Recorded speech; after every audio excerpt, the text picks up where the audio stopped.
ত্রয়োদশ জাতীয় সংসদ নির্বাচনকে ঘিরে খাগড়াছড়ি 298 নম্বর আসনে মনোনয়নপত্র নিয়েছেন বিএনপির প্রার্থী ওয়াদুদ ভূঁইয়া।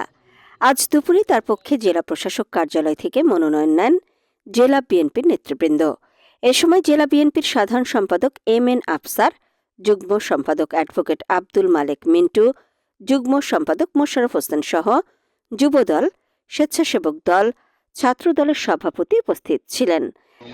নিয়েছি আমরা ইনশাল্লাহ খাগড়াছড়িবাসী সকল সম্প্রদায়ের কাছে আমরা আশা করছি আমাদের আগামী দিনের উন্নয়নের স্বার্থে এবং এলাকার স্বার্থে যাতে আমাদের প্রিয় নেতা ওয়াদুদ ভূঁইয়াকে ধানের শীষ মার্কায় ভোট দেন, এই জন্য আমরা আহ্বান করছি।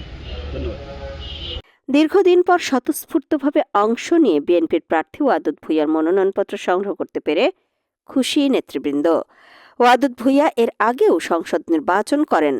সবশেষে 2001 সালে অনুষ্ঠিত অষ্টম জাতীয় সংসদ নির্বাচনে একই আসন থেকে সংসদ সদস্য নির্বাচিত হন। পতিত আওয়ামী লীগ সরকার মেয়াদে খাগড়াছড়িতে নেতাকর্মীদের ঐক্যবদ্ধ রেখে দলীয় সকল কর্মসূচি সফলভাবে বাস্তবায়ন করেন তিনি। এর মধ্যে বেশ কয়েকটি মামলা হামলার শিকার হন ওয়াদুদ ভূঁইয়া। কয়েক দফায় শহরের কলাবাগান এলাকায় তার নিজ বাড়িতে ভাঙচুর ও অগ্নিসংযোগের ঘটনা ঘটায় পতিত আওয়ামী লীগ।